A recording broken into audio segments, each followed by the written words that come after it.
Good Friday. It's Friday. It's a long weekend. Whatever you celebrate, enjoy celebrating. This is the show where we talk some sports, entertainment, and then at the end, we bring it all together to chat some sports entertainment. We're your hosts, as always. I am Boris, and I am joined by Matt. Bonjour! How's everybody doing out there? We hope you're doing well. Whether you're, a hardcore religious person or just a moderately respectful agnostic like me, and you'll be eating some ham and scalloped potatoes. Happy Easter to everybody out there. And, man, lots to discuss on the BAM program today. That's right, Matt. Here on BAM, we're going to be chatting some NBA playoffs, some MLB kickoff. We're also going to be chatting the World Cup draw because Canada's in it. We got to talk about it, bro. And also on the wrestling side, we're going to be chatting some New Japan Pro Wrestling, getting caught up on that, and then some Impact because, Matt, they are still hitting at least singles, sometimes with bunts, sometimes it's a bunt, but they're getting on base. Just got to get that OBP up, Boris. Just got to get on base. I'm glad to hear that. I have not been watching Impact. I have been watching the New Japan Cup, and we're all caught up. And it's already been rendered useless, you could argue as well. That's a debate that we'll get into in about 45 minutes.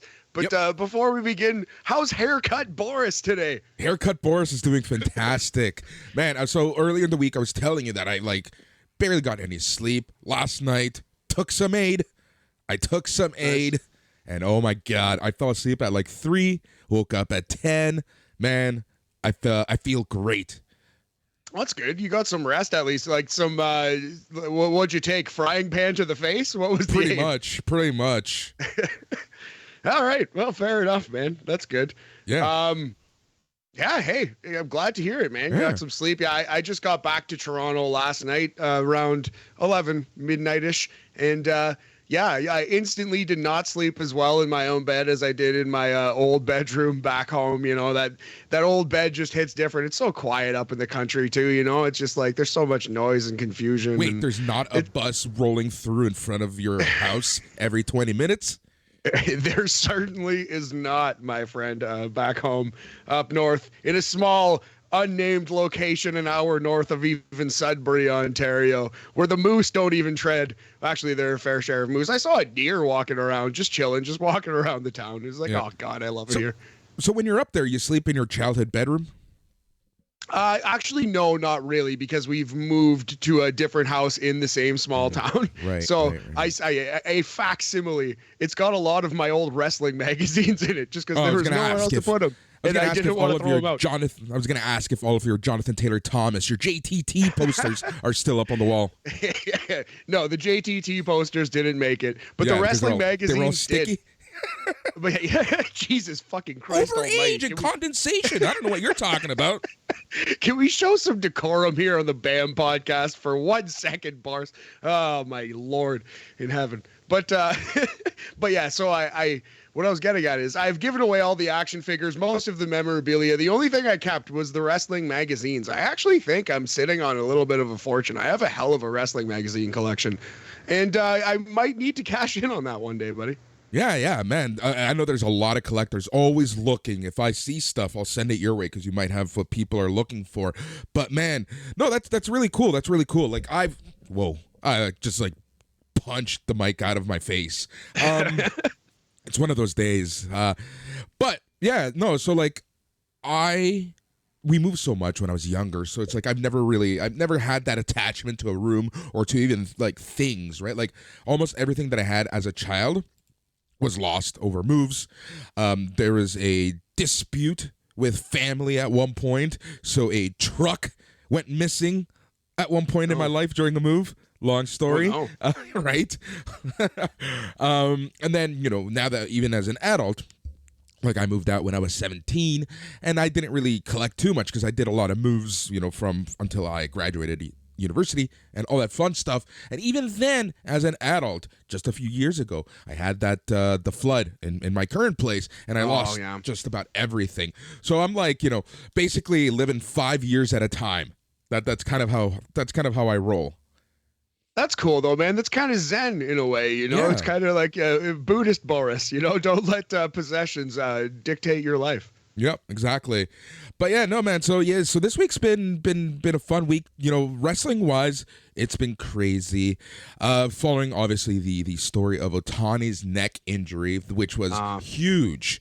You know, it was a really shit way to wake up on Sunday, and you know, I'm wishing for nothing but the best in that entire situation. As far as we know, you know, he's had another surgery, transported to another hospital, and he has, you know, still doesn't have movement, you know, of his arms and his legs. So really hoping for the best, you know, and we'll see where that goes. But I'm sure that Mike's going to be chatting with Dave Meltzer about that on Sunday on the flagship show.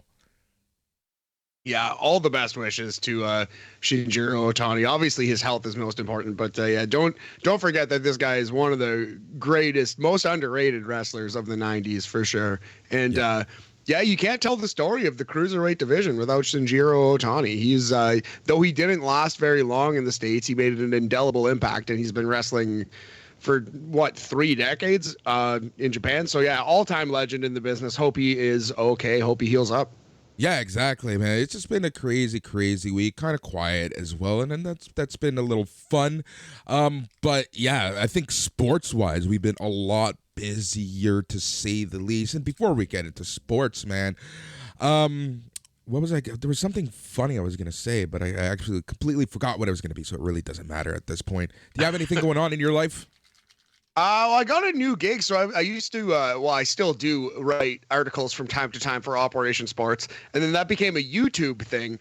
And then in the last month or so, Operation Sports has decided to branch off of YouTube and to try to take over the TikTok world, Boris. So I am now a professional wrestling TikToker, and I make TikTok videos every day. Today in WWE history, usually. Sometimes I'll go today in wrestling history and do like an ECW show or something. But by and large, it's going to be today in WWE history every single day on the TikTok account Operation Lariat until I run out of ideas or they stop paying me. So get some. Yeah, and you know, we've been chatting about it, and I think we're leaning towards opening up an S-Enemy TikTok. And I think, you know, the way that I kind of want to use the TikTok and the YouTube is some behind the scenes stuff. Like, one of the ideas that I've been tossing around in my head is kind of like a making of mini documentary, right? Like making of the flagship show, a making of the podcast, and kind of what we go through to get from watching the show to whatever, right?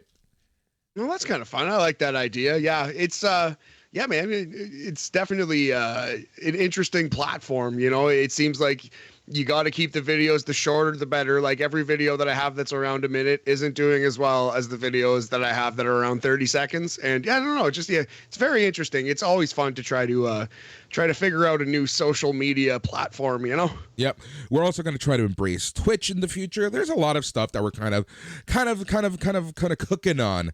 Buddy, you just tell me the time and place and I will whip that ass at WWE 2K22. Oh, I'm so glad you finished that sentence. All right. You know I'm in a good mood when. You know I'm in a good mood when. Whatever. That's people know what they're getting on BAM at this point. I hope so. Anyway, do you want to immediately move off of this and on to sports? Not at all, but we will in the interest of our listeners' sanity and kind of our sanity as well. All right, let's move on to sports, Matt. So we should talk some NBA playoffs. It is playoff season. NBA playoffs, I love the NBA playoffs. Like, it's kind of similar to the NHL, where the intensity, just the competitiveness, the everything about the NBA playoffs goes like tenfold as opposed to the regular season. And I just love it. Like, every shot counts, every block matters, every pass is important. It's crazy. That's really why I love the NBA and the NBA playoffs. And to top it all off, it is full fans. All fans are there, and fans, especially in the NBA playoffs, just add that, you know, as the French say, I don't know what. Yeah, man. Yeah, it's, as a Raptors fan, pretty exciting. We have an extra I don't know what because we have the advantage It's a little dirty, but also we had a disadvantage for the last 2 years, so I'll accept it, of unvaccinated players not being able to play in Canada. So, kind of, again, a dirty win, but we'll take it. I think it's going to lead to us beating Philadelphia round 1. But yeah, I was going to say, let's quickly go through the playoff matchups here with the knowledge that we are recording Friday afternoon before the final play-in game, although I don't think either one of us is going to take the play-in team over the Suns or the Heat anyway. Not at all. Hold on. Before we go there, can we take a step back? I need to talk about the Minnesota Timberwolves. The Tims go. Yeah. That celebration was one of the greatest things I've ever seen in all of sports. Nice. I'm glad you're going that way. I thought you were going to go full get off my lawn. No, dude, this is a team that has literally made the playoff twice since 2004. This is a team that has had first-round draft picks, made huge trades, tried so much. They had some GOATs. They had some great players. They kept failing and failing and failing and failing, and then they beat the Clippers. They beat the Clippers. And what a beautiful team to beat for the person who's probably getting the most heat out of all of this. Yeah, definitely. Yeah, it sucks for Paul George for sure. Sucks for the LA Clippers faithful. Fuck LA Clippers. I've been saying it since the 80s. The wannabe LA team. Wannabes. Yeah. Move back to San Diego where you belong. No, I have no strong feelings against the Clippers. Although, as a Raptors fan, I do get a little Kawhi Schadenfreude. You know what I mean? Yep. A little bit of dark joy out of seeing Kawhi fail. Because if he had stayed, we might have won 3 in a row. Neither here nor there, boys. Let's get into these playoffs. So the Suns are the 1 seed in the West. They will play the winner of Pelicans versus Clippers this evening. You got to think the Suns are going to win that series. Yep, agreed. All right, 4-5 in the West is interesting. The injured Luka Doncic, the banged up, perhaps is a more appropriate term. Luka Doncic, we don't know if he's playing game 1 yet. We don't know what the deal is, how healthy he will be. So Mavericks 4 seed versus Jazz 5 seed. What are you thinking? Ooh, that's a hard one.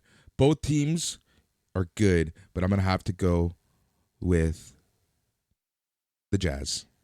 Yeah, I think the health of Luka Doncic is going to be the factor there. I think the Jazz will win a hard-fought series. And again, it doesn't matter who comes out of that series because I think Phoenix smokes them too. So let's just put Phoenix directly into the West final right now. I think they probably will beat the Clippers in 4. They'd beat the Pelicans in 4 or 5. And I think without Luka Doncic, they would easily sweep the Mavericks. And with a full Jazz team, Suns beat them in 6 or 7.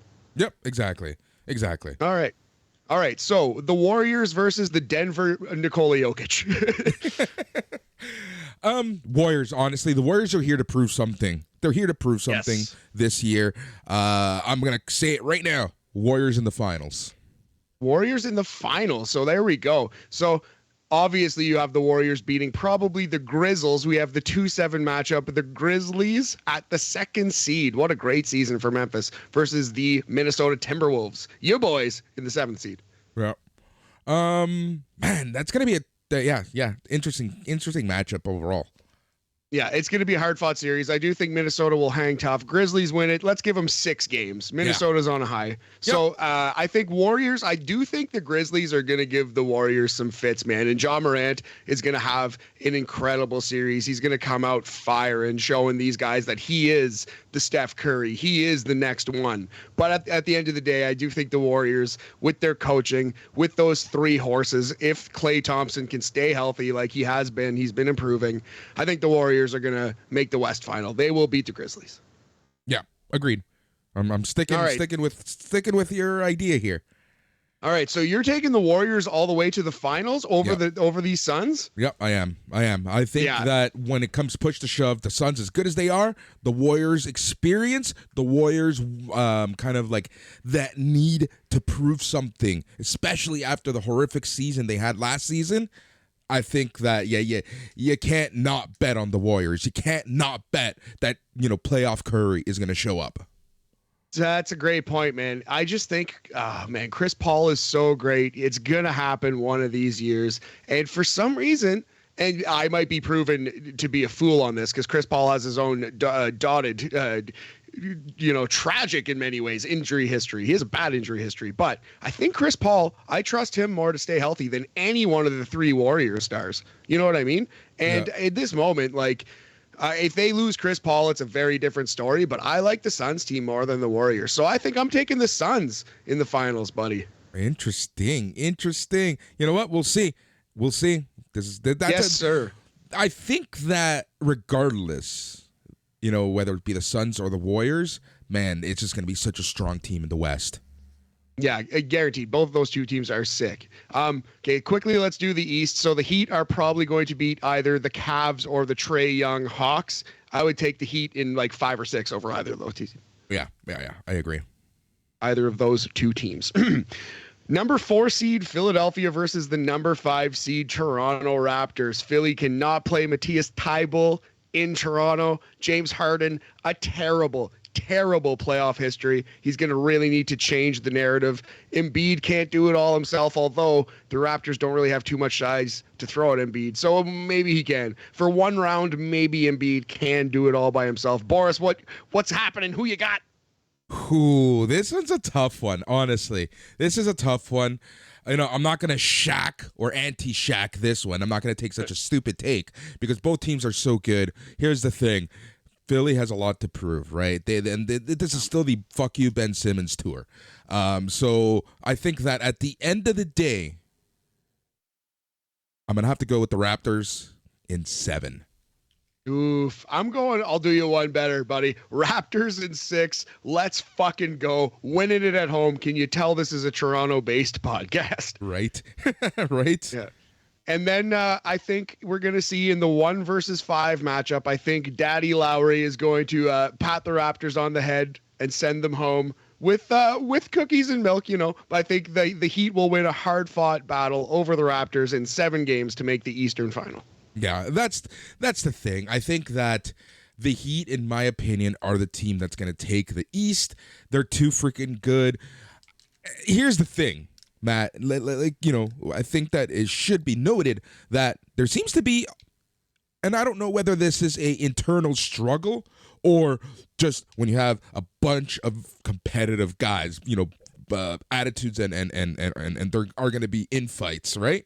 There have been some heat between Heat. You see how I did that? Yeah. They didn't even do it on purpose.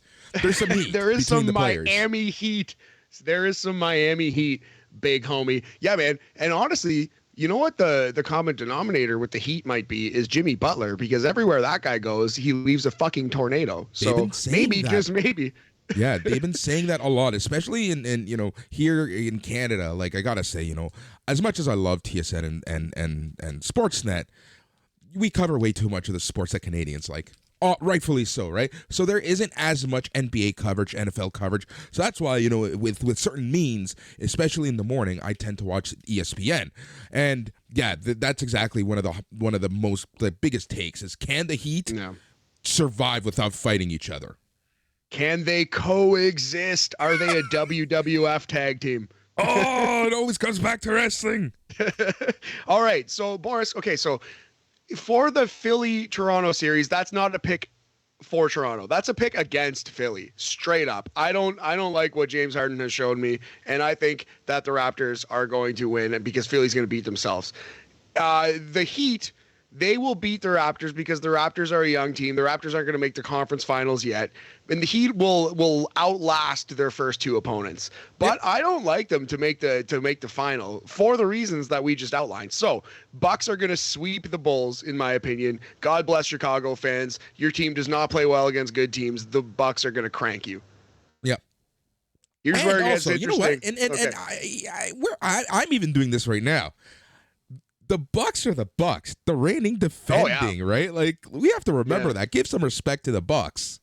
Call them Buck Lesnar, reigning defending. Anyway, here's an interesting little series for you, homie. The 2 seed Boston Celtics overperforming against the 7 seed Brooklyn Nets underperforming, but KD, Kyrie dialed in. Ben Simmons perhaps could play as soon as game 4 of this series. Boris, who you got? Man, I want to be controversial and say that the Celtics are going to win it, even though, like, what's the controversial? What's the hot take here, right? Like, Nah, who it's is interesting. the underdog? It is interesting. Right? Well, the Like, underdog actually are the Celtics in terms of NBA title odds. The Nets are third overall. The Suns plus 250, Milwaukee plus 500, Brooklyn plus 650. damn. Yeah. Honestly, I'm gonna have to say the Nets. Like, naming names, I think so like, too, those buddy. they're just too good on paper. On paper. Yeah, well, yes. The argument is that on paper, Boston does have statistically an incredible defense, and you could argue that defense wins championships, etc. But at the end of the day, I think Kevin Durant and Kyrie Irving are two of the most God-gifted, talented basketball players ever put on earth. And if you put them both on the same team, that team is going to win a playoff series 9 times out of 10. Just will, period. So that brings us to the second round in the East, where we both have Bucks versus Nets. Boris, here's my hot take. This is the NBA final. The winner of this series, the second round Bucks-Nets series, will win the NBA championship this season. That's an interesting take. I can see that for sure. I can for sure see that. Bucks versus Nets. Bucks versus Nets. I'm gonna have to give this one to the Bucks. Interesting. I'm going. When I said it in our mid-season preview, I'm going Brooklyn Nets. They win the title, and we all learn the wrong lessons from this year, Boris. Yep. So then you would have Bucks versus Heat. Who you got there? I got the Heat. I'm saying Heat Golden State Finals.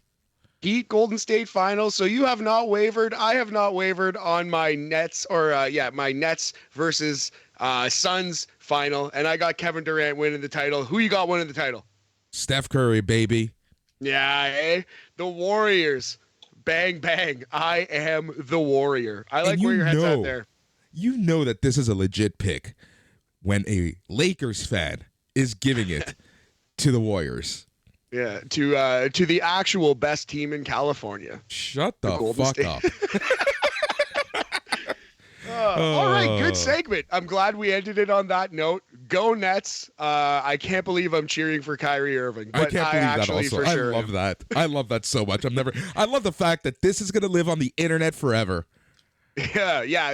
They could get absolutely demolished by Boston, and this would be a terrible look for me. But hey, they're third in playoff odds. There are a lot of people picking Brooklyn. Yep, exactly. All right, so that is the NBA. He's saying the Nets. I'm saying the Golden State Warriors. We'll see exactly what happens. Dude, baseball is back. Baseball is back. Oh, man. You know what? This season has been weird. Let's remember, it's been a very short spring training, so some teams pitching, Jays, might not be up to par. Some teams batting, I can't name many, because I haven't watched too much outside of the Jays and the Dodgers, might not be the best. What I'm trying to say is that it's going to take a few weeks for us to get a really good look at what the MLB actually looks like. But if it's, we're a week in, and it's been a hell of a week. We've seen fights. We've seen managerial controversial calls, because I'm going to say this right now. You know what I think about Roberts and the Dodgers. Yeah. I already hate him. I already don't like him. He needs to lay off the stats and just let the man pitch. So what we are referring to is Clayton Kershaw had a perfect game, the rarest of the rare. I believe the number is 23. Maybe it's slightly more now, but there's a very small number of perfect games in the history of Major League Baseball. And Clayton Kershaw had a perfect game going through 7 innings, and they pulled him 80 pitches. Look, I understand both sides, or the other side. Give the man, there's been 23 perfect games. You're correct. It is still 23. There's only been 23 perfect games in the history of the MLB, 100+ years. Dude, 23. Yeah, man. And he gets pulled. I understand, like, that to me, this is the rarest of the things. You want eyes, you want asses in seats. This is what you do. You let the man pitch. On the flip side, Clayton Kershaw isn't a spring chicken. Clayton Kershaw, and I've been very adamant about giving the man some rest. He often overpitches himself, injures himself in the playoffs, and then come playoff time, he's useless to the Dodgers, or like last season, he's gone from the playoffs. So I understand that side. He's not a spring chicken. He's injury prone. He hasn't pitched in a really long time. He pitched one simulated game before his start earlier this week. One simulated game. So I understand that. But you can't deny the man a place in history. It's tough, but he seemed to be okay with it himself. Yeah. No. Go on. PR Kershaw says, PR Kershaw says, it's all for the team. I want to know what he actually thinks. Fair enough. Fair enough, man. Yeah, I can't argue that. I think, the fun has been sapped out of baseball, but also at the same time, maybe he asked to come out, maybe he was hurt, and we do not actually know. But I mean, I agree with you. The fun has been absolutely sapped out of baseball, and Dave Roberts sucks. Dave Roberts is honestly the worst, one of the worst managers. And honestly, the Dodgers in 2021, despite Dave Roberts. Yes, I your take on that is clear, and I think you've won me over to that side, buddy. But Jays, man, Vladimir Guerrero Jr., what was it, 4 for 5 with 3 jacks and a double the other night? Guy is sick, and then he struck out 1,000 times the next night, but it's okay. It's baseball. We'll get him next day, and man.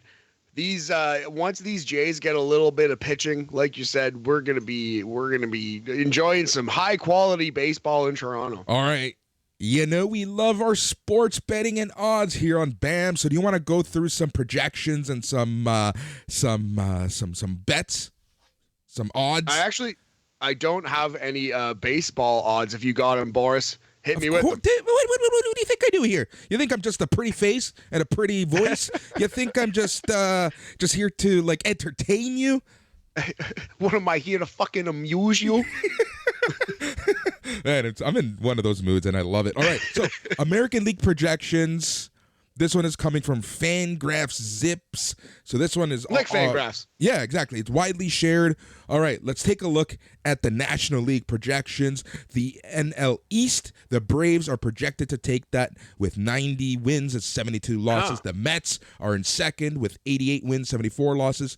The Phillies are in third at 83 and 79. The Marlins are in fourth at 82 and 80. And the Lonely Nationals are the spoon. Will win the Wooden Spoon Award in the NL East at 76 and 86.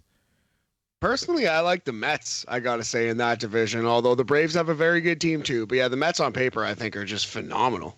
Yep. There's a lot of injuries right now in Metland. True. All right. Let's take a look at the Central. The Cardinals at 88 and 74. The Brewers at 87 and 75. The Cubbies at 77 and 85. The Reds, Cincinnati Reds at 74 and 88. And the Pittsburgh Pirates at 68 and 94. Down year for the NL Central, and yet another down year for the Pittsburgh Pirates. When are they going to get good? 2029? When Tampa Bay wins the World Series. No, geez. Never.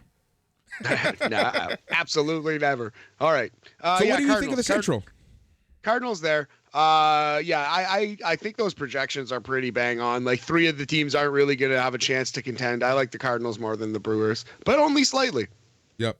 All right. And then my favorite NL West, the Dodgers are projected to take it. The Los Angeles Dodgers, that is at 93 and 69. Noise. The San Diego Padres, 89 and 73. The San Francisco Giants at 85 and 77.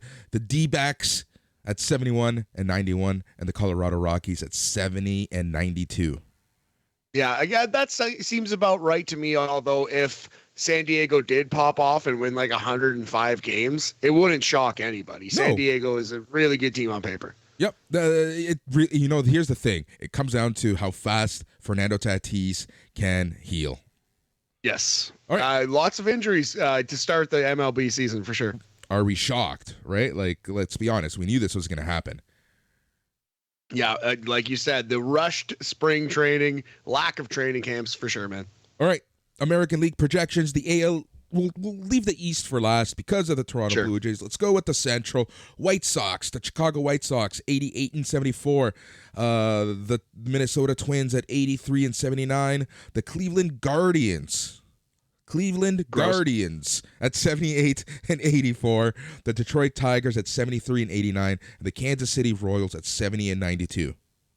I'm glad they changed the name, but Guardians was a terrible call. I kind of like the Tigers coming into this year.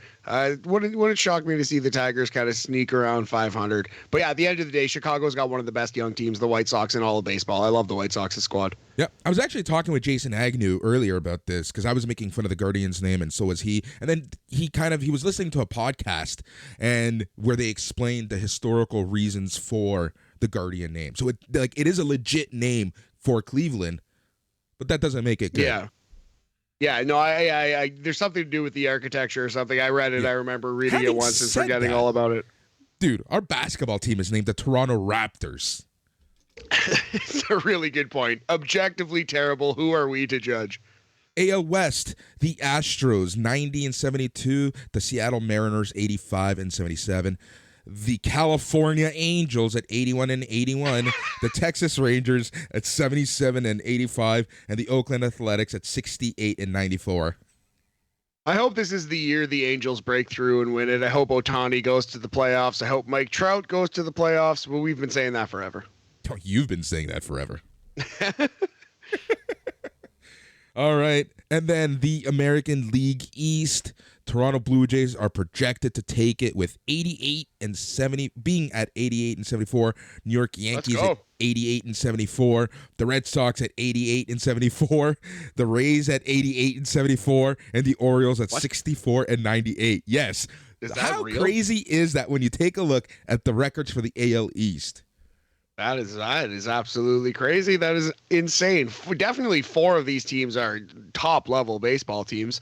Man, that's hilarious. I think obviously that's not going to be the case, but man, we were pretty close last year. Yep. That's the thing. We were at 91 wins. We were out by 1 win. One win. And it's crazy in a sport where you have 162 games.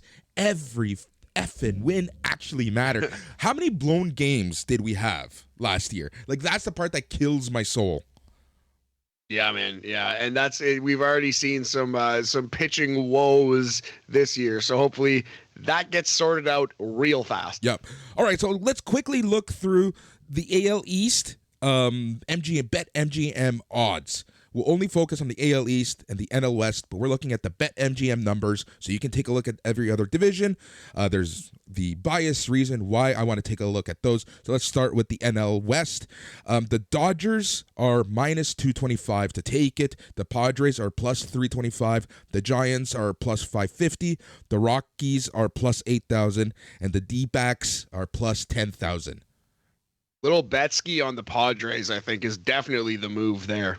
Yep, exactly. All right, and then the AL East, the Jays at plus 180, the Yankees at plus 230, the Rays at plus 240, the Red Sox at plus 600, and the Lonely Orioles at plus 15,000.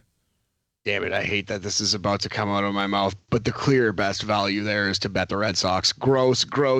I need a shower. Gross. Go Blue Jays. Yep. All right, let's take a look at the Cy Young odds for the American League. Number 1 is Garrett Cole at plus 425. Jose Barrios is at plus 2,000. Robbie Ray, last year's Toronto Cy Young was plus. He's at plus 1,200 right now. Interesting. Kevin Gausman is at plus 2,000. Oh, I like to see that. Yeah, sometimes a candidate will emerge from the bushes, but Garrett Cole seems to be a clear favorite for a good reason. Yep. All right. The NL is a lot more interesting because it seems like, only a handful of teams are reflected on this. Max Scherzer is the odds-on favorite to win the Cy Young for the New York Mets at plus 600. You have Jacob deGrom also from the Mets at plus 1,200. From the Brewers, you have Corbin Burns at plus 800 and Brandon Woodruff at plus 1,200. You have Walker Buehler from the Dodgers at plus 900. You know who's not even on the list? Who's that? Clayton Kershaw. I can see that. He's, the health is a big concern. I like Walker Buehler at plus 900. That's a nice bet. Yep. MVP odds. Let's take a look at the National League first. Right now, odds-on favorite to take the MVP is Juan Soto at plus 300. Number 2 is Acuna Jr. from the Atlanta Braves at plus 700. Bryce Harper always in the mix at plus 1,000. And then Mookie Betts at plus 1,000 to round off the top 4. Mookie. I like Mookie at plus 1,000 for sure. Soto, I don't know about. Soto is sick, but Washington's not going to be very good. We'll see. Yep. All right. The MVP odds for the American League. Shohei Ohtani, they're betting on him to two-peat at plus 350. Mike Trout from the California Angels at plus 450. Vladimir Guerrero Jr. at plus 500 at number 3. And to round out the top 4, Aaron Judge at plus 2,000. Large bet on Vladito, please. Placata me home. Yep. And the last group that we're going to look at is the 2022 World Series winner. As a fan of both of these teams, this is my dream World Series. Number 1 is the Los Angeles Dodgers at plus 500. Number 2, the Toronto Blue Jays at plus 900. That would be a really fun World Series, Jays Dodgers, for sure, for sure. We hope to see it. Toronto needs pitching, but on paper they got it. They got that pitching. Yep, exactly. So that's the MLB season in a nutshell. The biggest news outside of everything else is that at the Skydome, you can now get some Mary Brown's chicken. Yeah, and all kinds of craft beers too. Henderson's Brewery and such, which I'm a big fan of. Yeah, it'll be nice to go check out some games this year. Man, I cannot wait. We gotta go. Yeah, gotta go sometime. Absolutely, for sure. All right. One last thing before we move on to the sports entertainment portion of this show, and then we're going to focus a little on the 2022 FIFA World Cup in Qatar. It is not a summer World Cup because it is way too hot in the desert to play some footy. So this year's World Cup is going to happen in November. And Matt, I know what I'm doing the day before my birthday. What's that, big homie? Oh, come on, you gotta be faster when I lob these like setups for you, bro. November 23rd is Canada's first game in the World Cup. I'm ready. I'm so excited. Day before my birthday. So I have a very strong feeling in the force that game is gonna be the last thing I remember for a couple days. That's funny. First of all, you spiked that fucking setup directly into the dirt 6 feet in front of my feet. Anyway, go Canada. Let's talk some World Cup. All right. We're going to go through each group. We're going to give who we think is going to move on to the next round. But we're going to do a actual full preview closer to the World Cup. But the draw did happen on April 1st, and we want to chat mainly because, well, you know what? Canada's in the World Cup. Canada is in the World Cup. Canada is in the World Cup. I can't believe I'm actually saying that, Matt. So crazy, so nice. This brave new world that we live in. But yeah, let's get into it, homie. All right, Group A is headlined by the home country Qatar. Then you have Ecuador, Senegal, and the Netherlands. Who do you think is going to move on? Top 2 move on. Netherlands is definitely going to win this group. I'm liking Senegal over Ecuador. What do you think? Ah, man. You know what? Those African teams, I'm telling you, they're getting better and better. Yeah, absolutely. And there's always one or two that go on a little bit of a run. So yeah, let's go Senegal and the Netherlands. All right. So this is a very contested FIFA World Cup. There was a lot of controversy. And I'm going to have to say Netherlands and Qatar. Oof. Yeah. The referees will definitely be in the pocket for sure. For sure. So that's Group A. Group B is a very interesting group because is it going to be 1776, the part 2, the Electric Boogaloo, because we're seeing England, Iran, the United States, and the UEFA Path A winners, which consists of, this is a fun one. It's going to be either, let's take a look at this. It's going to be Scotland and Ukraine still need to play. The winner of Scotland and Ukraine on June 1st is facing Wales on June 5th. Yes, and the winner of that is the 4th team in this World Cup. So the semifinal, Scotland versus Ukraine. Winner plays Wales. Winner of Scotland, Ukraine, or Wales gets in to this path here of the World Cup. So, do you think that either of those three teams have a chance to sneak into the second spot in this group? No, not at all. I'm going to have to go England and US. That's my clear, obvious choice. Let's go England and Ukraine, cheering. Who's not cheering for Ukraine? But realistically, I think you're probably right. Yeah. All right. Group C is Argentina, Saudi Arabia, Mexico, and Poland. It seems to me with Lewandowski aging that Argentina, Mexico is probably the look here. Although Poland might crank Mexico, who knows? Exactly. This is a tough one because there's three very good teams here. Mexico, it depends what Mexico is going to show up, right? If it's the Mexico that showed up during CONCACAF qualifying, we'll see. That it'll be Argentina, Poland, but I'm going to have to say Poland and Mexico. Really? Yes. Poland, Mexico. Poland, Mexico. Yep. Interesting. No love for Argentina. Nope. Group D is France, Denmark, Tunisia, and the AFC Conan Bowl winners. And Matt, can you tell the listeners what this AFC Conan Bowl playoff looks like? Yes, so it's the AFC portion of it. United Arab Emirates are playing Australia in the AFC fourth round qualifier. The winner of that game, which is June 7th, United Arab Emirates versus Australia, will play Peru on June 13th. The winner of that game between Peru and the AFC fourth round winner will make the World Cup. Yeah. All right. So here's my take. It's going to be France and that AFC Conan Bowl winner. Nice. So do you think it's going to be Australia or the United Arab Emirates? I think it'll be Australia. Yeah. France and Australia there. And the other two teams are Denmark and Tunisia. I like it. France and the Aussies. Let's go. All right. Shout out Outback Jack. Group E is Spain, Germany, Japan, and the CONCACAF OFC winners, which comes down to Costa Rica or New Zealand.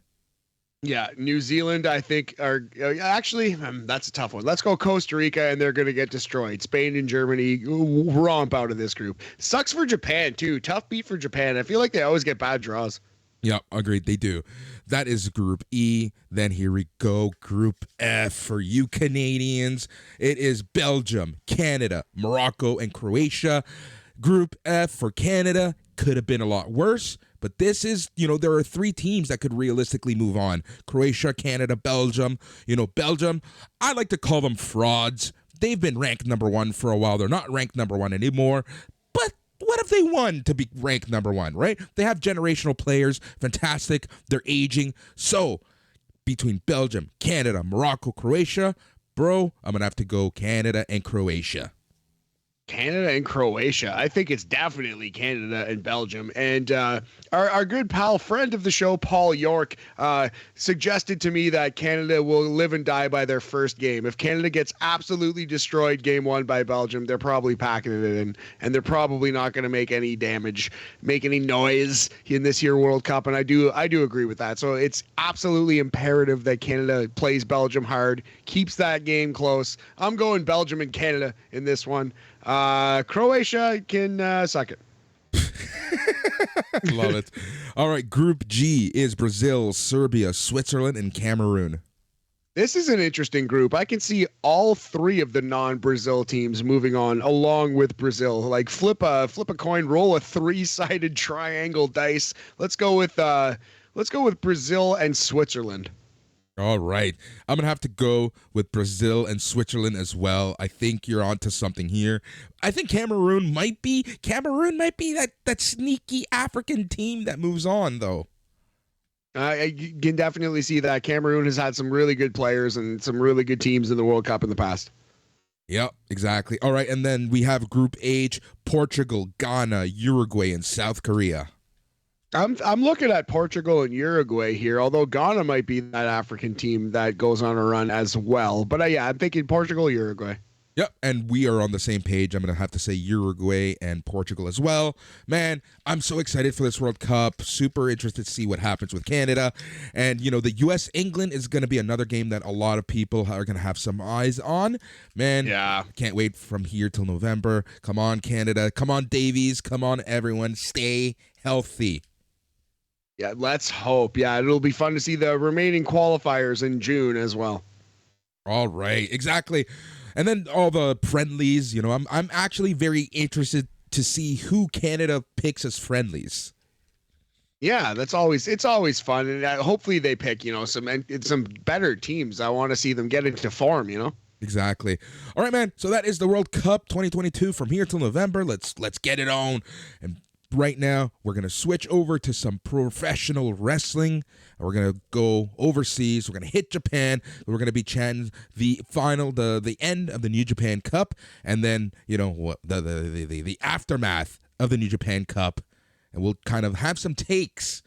But, Matt, It's all yours. Yeah, man. So basically, we're going to talk about a quartet, 4 different great wrestling matches. I would rate them all at 4.25, 4.25 stars, whatever, 85% A matches. Not quite all-time classics, but absolutely great.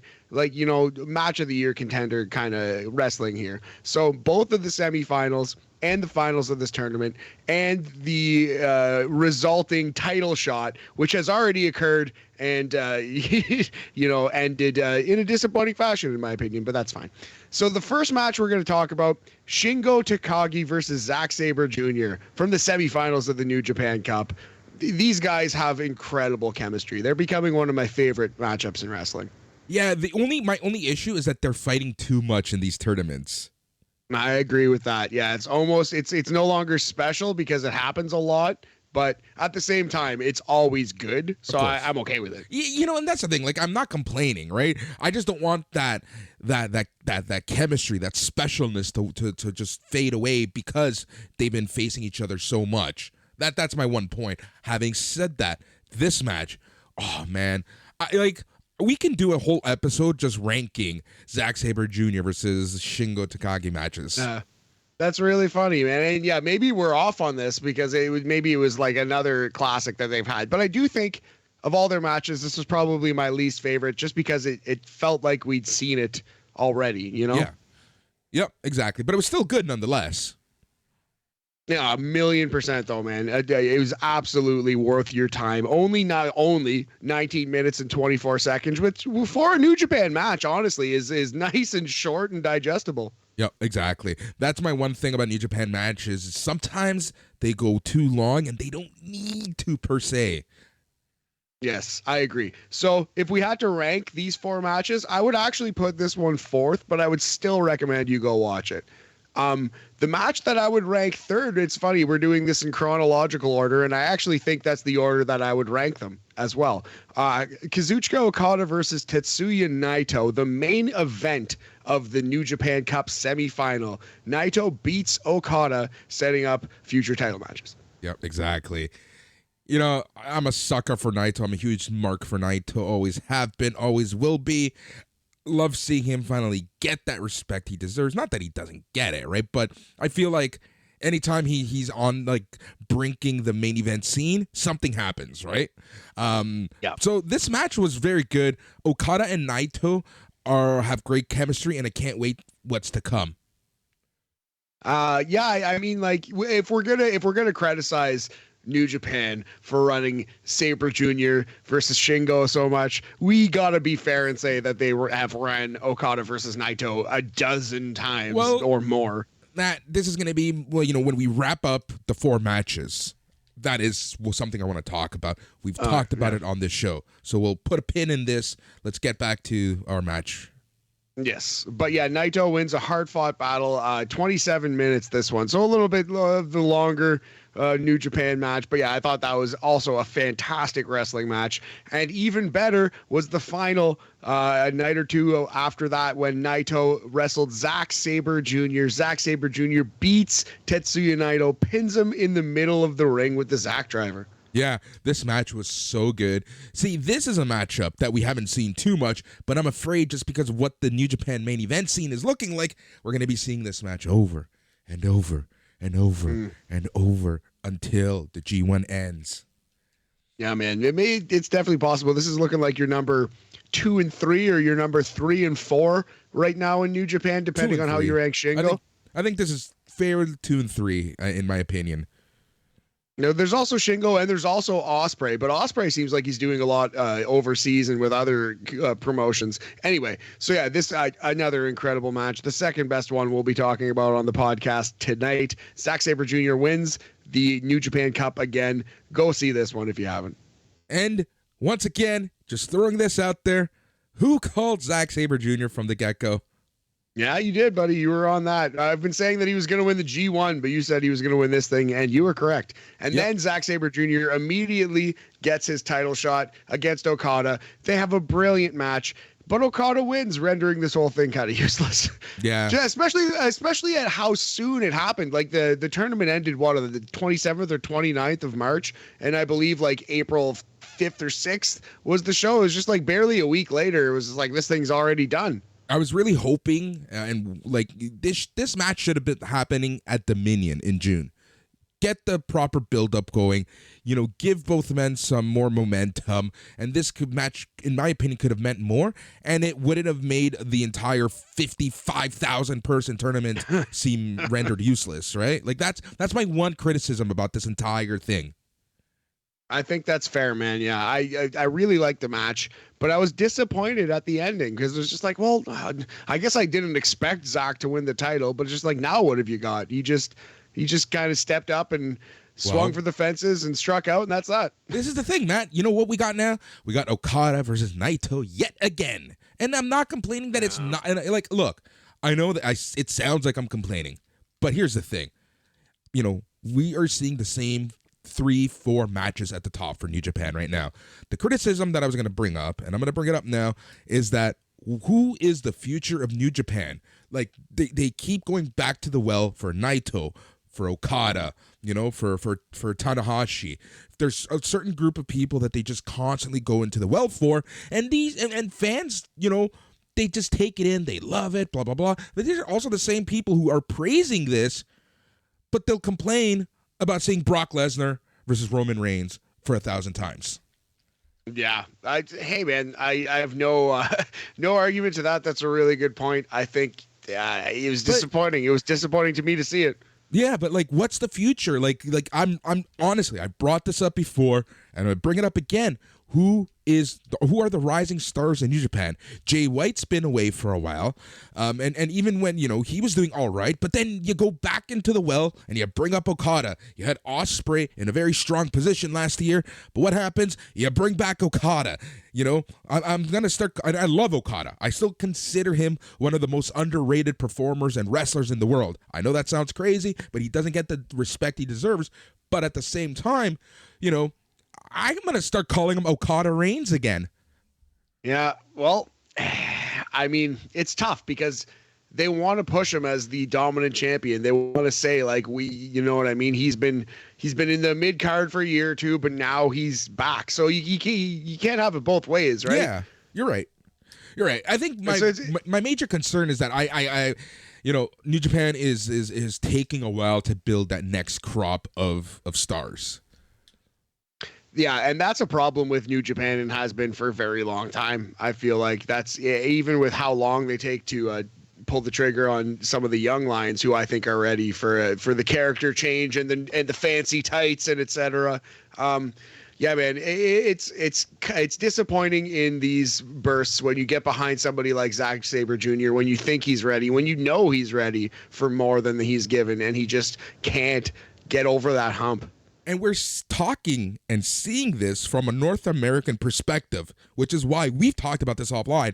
I want to bring in someone, have a legit chat about this subject, because maybe New Japan does this because Will Ospreay, Zack Sabre Jr., even a Shingo, are they draws for New Japan? And I know the pandemic ruined things, but what is the mindset? What's actually happening in Japan? Who are the big draws that people are talking about? Who are the merch sellers? That's what I really want to get more of a sense of, because when we talk about this stuff, we talk about it from a very North American point of view. Yes. Yeah, very semi-casual fan, I guess we're not more than casual, but learning. Definitely a North American, dirty American perspective. And we so have that American mentality to wrestling, to building stars, to long-term storytelling, right? Like that's what we grew up on. That's kind of, in my mind, still the dominant factor of wrestling. Yeah, I agree, and that's kind of maybe why it looks a little weird to our eyes. So I like where your head's at, buddy. I would love to have somebody who, knows more about the culture and the history of Puro Reisu. Exactly. All right, so that's New Japan. That's where New Japan's at, and I guess the program after last week's show is now Okada and Naito. Yeah. Kind of disappointing for the Zack Sabre Jr. fans that we are. Yep, exactly. Anything else you want to talk about New Japan before we move on to Impact Wrestling? No, I think we covered it pretty well. I am excited for what's to come with New Japan. There's always just a ton of great wrestling. The G1 this summer, which is also a little bit disappointing because I was liking that fall G1, but I mean, who can complain about the G1, Exactly. We're going to be covering the G1 just like we did last year. A lot of them, we're essentially going to be covering everything at some point. All right, so let's move on to Impact Wrestling. Like I mentioned at the start of the show, Impact Wrestling constantly hitting bunts at the very least. I was very disappointed with last week's show because they essentially aired the Multiverse of Madness, the Multiverse of Matches on free TV. So it's kind of cool that they showed these matches, but it sucks for anyone who paid the money to watch it on pay-per-view. It's actually a good point. But I mean, I can see both sides of the argument. The hardcore fans are going to pay anyway. You might as well show the people what was important. Yep. And this conversation actually came up on the Facebook group earlier today, and I have to give all the credit to Blaine on this one. And he says, for him personally, Impact is turning into what NXT was last year with the black and gold brand. Oof, last year, I'll accept that. I'll accept that. Not at its hottest, but dude, honestly, last night's show, Thursday, April 14th, had a fantastic episode of Impact. I reviewed it for Slam Wrestling, and I gave it 4 TNAs out of 5. Oh, nice. It's a 80% Sonny Siaki percentage. Yeah, dude, it was such a good show. You have Josh Alexander and Moose. This story is fantastic. This blood feud, as I kept calling it on the review, on the report, is giving so much credibility to the Impact Championship. This feud, in my opinion, is one of the best feuds in North America right now. Sorely needed prestige and credibility to that title. So that's good to hear, man. I'm glad it's getting a positive, glowing review from Boris Tino, Moose of all guys. Yeah, Moose. He's holding his own with the promos. He's holding his own in ring. And Josh Alexander is Josh Alexander. How can you not love Josh Alexander? Maybe one of the top 5 wrestlers in North America right now. He's fantastic. He's very good. Yep. So that feud is fantastic. You have Honor No More right now getting into a major feud with the Bullet Club. Honor No More, and the story that they're essentially saying is that, who's the best group ever? Bullet Club has their reasons, Honor No More. And I love how Honor No More constantly refers to, you guys made ROH go bankrupt. We're thriving in all these different promotions. So this isn't even a competition. It's actually hilarious. And you might as well play off the actual real fact that ROH did go out of business. So I like it. Another very strong thing coming out of yesterday's TV show is Deonna Purrazzo and her champ challenge. This thing is really cool. She faced Willow Nightingale on last night's episode of Impact. Great match. Tons of fun. Deonna Purrazzo, and I'm really loving this because people have to remember that Tasha Steelz right now is the knockout champion. It's not Deonna Purrazzo. Yeah. So having this kind of as the B program in the knockouts division is really good, and it's putting a lot of eyes on ROH as well because she is, part ROH champion as well. Just to slightly nitpick, as someone who is not watching the show, so tell me that I'm a fucking idiot, but kind of still feels like Deanna's the A program. You know what I mean? Kind of feels like they treat it like that. Yes, 100%. That's a very fair nitpick to pick your nits on. All right. It is. It really is. Buddy. But, at the same time, the belt is on Tasha Steelz, and she actually has a very good program right now with Rosemary. Nice. Love us some Rosemary as well. So what I'm trying to say is that it's very cool that the Knockouts division is getting more than one program at a time. Nice. And both are good. Yeah. All right. The match of last night's episode. And one of the best matches I've seen all week, outside of a couple Dynamite matches, was Jonathan Gresham versus Rocky Romero. Nice. A couple interesting names going at it. That would be a very good match. I'm going to check that one out for sure. Yep. That was a lot of fun. And then the main event was Jonah versus PCO. Haas v. Haas. Just all the meat slapping. All the meat slapping. I like that you did an audio demonstration of meat slapping. Yeah. We need... Thanks. It's putting in the extra care for the listener. That's why people come back to BAM. Boris, good job by you, homie. Exactly. Yeah, so tons of great stuff coming out of the episode, and honestly, Rebellion, April 23rd is looking so good. I'm most likely going to watch it live. We'll see what happens what happens with real life, but I'm actually really looking forward to this. Next week, we're actually doing a preview for Rebellion, and we're going to be bringing in someone to talk some Impact, and because the Impact right now is honestly doing really well. I'm having a lot of fun watching this. What world are we in? What universe is this? I know, right? Oh my God. Impact Wrestling is the most reliable wrestling program out there, arguably. I would probably still say AEW, but man, they have some ups and downs. Here, AEW, NXT UK, Impact Wrestling, those are my go-tos right now. Crazy the world that we live in. And man, we got to watch some New Japan Strong. That's something that has not been on my radar enough. I watch it when I can, but it's just one of the things that it's on, but I don't pay too much attention to. Yeah, same. Anyway, we're going to give a full preview of the Rebellion next week. Can't wait. It actually does look like a pretty good show. Yeah, it is looking like a great show. All right, Matt, there we go. We did it. We talked some sports. We talked some wrestling. That's what we do here on BAM. So if you're listening on the SNME network, today is Friday. That means that tomorrow you're getting a slew of shows. A slew of them. You're getting the Smack Daddies talking all things SmackDown. You're getting Matt and Mike McGuire chatting all things Rampage on the Rampage Ramble. And then... that actually might come out tonight. We're going to see. Yeah. Please continue. We'll see where Boris is around to post it. It's true. Very good point. Sorry, I didn't mean to spring that on you, homie. Apologies. No, it's all good. It's all good. And then we have the Saturday Fight Night AEW's Battle of the Belts special. That's coming out on Saturday. Most show either Saturday night or Sunday morning. That's going to be myself and Joe Ogonaldo as we chat essentially, what's looking to be like a very, very good card. Jonathan Gresham, Dalton Castle. Really looking forward to that. Oh, man. And then on Sunday, it is the flagship show with Mike McGuire. He's going to be chatting with Dave Meltzer about the week that was professional wrestling. And then we're going to have the round table, chatting many subjects, and we're going to bring it all to you. Matt, what a month of wrestling we've had so far.